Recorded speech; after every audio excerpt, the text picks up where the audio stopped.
شروع اللہ کے نام سے جو بڑا مہربان نہایت رحم والا ہے۔ جعفر بن سلیمان رحمۃ اللہ علیہ کہتے ہیں کہ میں حضرت مالک بن دینار کے ساتھ ایک دفعہ بصرہ میں چل رہا تھا۔ ایک عالی شان محل پر گزر ہوا جس کی تعمیر جاری تھی، اور ایک نوجوان بیٹھا ہوا معماروں کو ہدایت دے رہا تھا کہ یہاں یہ بنے گا، وہاں اس طرح بنے گا۔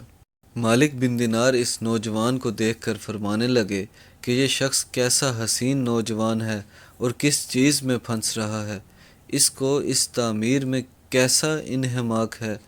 میری طبیعت پر یہ تقاضا ہے کہ میں اللہ جل شانہ سے اس نوجوان کے لیے دعا کروں کہ وہ اس کو اس جھگڑے سے چھڑا کر اپنا مخلص بندہ بنا لے۔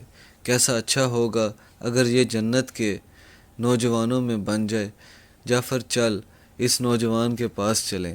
جعفر کہتے ہیں کہ ہم دونوں اس نوجوان کے پاس گئے، اس کو سلام کیا، اس نے سلام کا جواب دیا مگر مالک کو پہچانا نہیں۔ تھوڑی دیر میں پہچانا تو کھڑا ہو گیا اور کہنے لگا کہ کیسے تشریف آوری ہوئی۔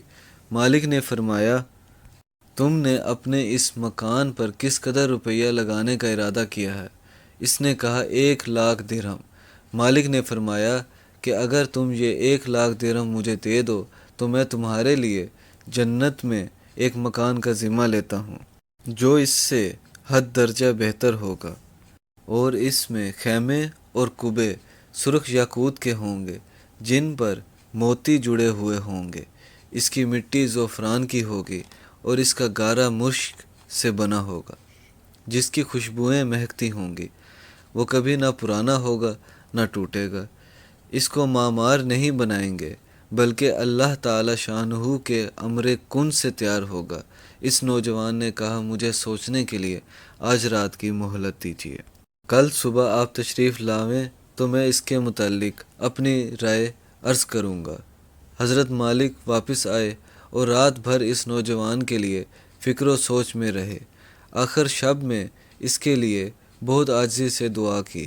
جب صبح ہوئی ہم دونوں اس کے مکان پر گئے۔ وہ نوجوان دروازے سے باہر ہی انتظار میں بیٹھا تھا، اور جب حضرت مالک کو دیکھا تو بہت خوش ہوا۔ حضرت مالک نے فرمایا تمہاری کل کی بات میں کیا رائے رہی؟ اس نوجوان نے کہا کہ آپ اس چیز کو پورا کریں گے جس کا کل آپ نے وعدہ فرمایا تھا۔ حضرت مالک نے فرمایا ضرور۔ اس نے درہم کے توڑے سامنے لا کر رکھ دیے اور دوات قلم لا کر رکھ دیا۔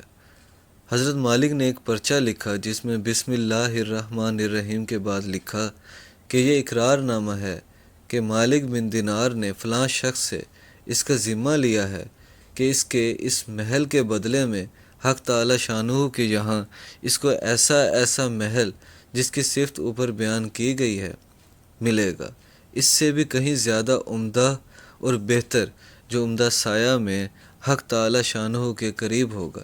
یہ پرچہ لکھ کر اس کے حوالے کر دیا اور 1,00,000 درہم اس سے لے کر چلے آئے۔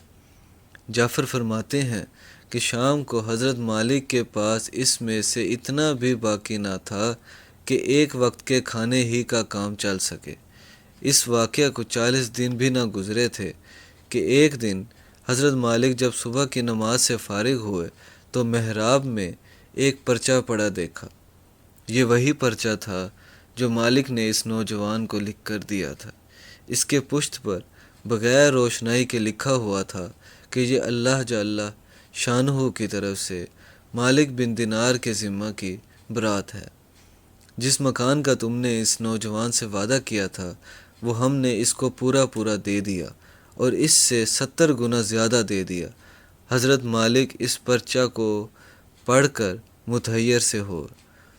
اس کے بعد ہم اس نوجوان کے مکان پر گئے تو وہاں مکان پر سیاہی کا نشان تھا اور رونے کی آوازیں آ رہی تھیں۔ ہم نے پوچھا تو معلوم ہوا کہ اس نوجوان کا گزشتہ کل رات انتقال ہو گیا ہے۔ ہم نے پوچھا کہ اس کا غسل میت کس نے دیا تھا؟ اس کو بلایا گیا۔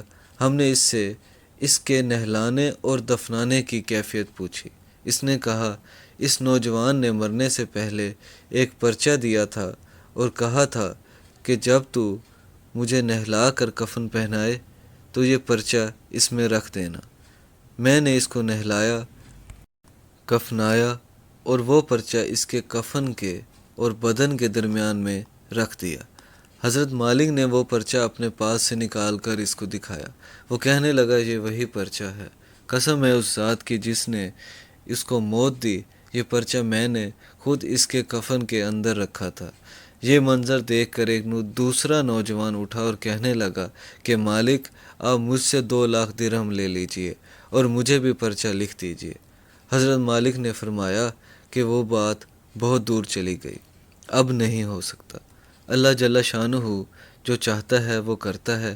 اس کے بعد جب بھی مالک اس نوجوان کا ذکر کرتے تو رونے لگتے اور اس کے لیے دعا کرتے تھے۔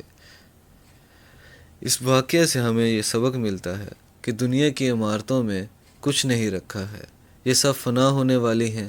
عقل مندی ہے کہ انسان اپنے لیے عمارت اس جگہ بنائے جہاں تعمیر ہمیشہ رہے گی۔ اللہ کرے اس واقعے سے ہمیں بھی سبق حاصل ہو، آمین یا رب العالمین۔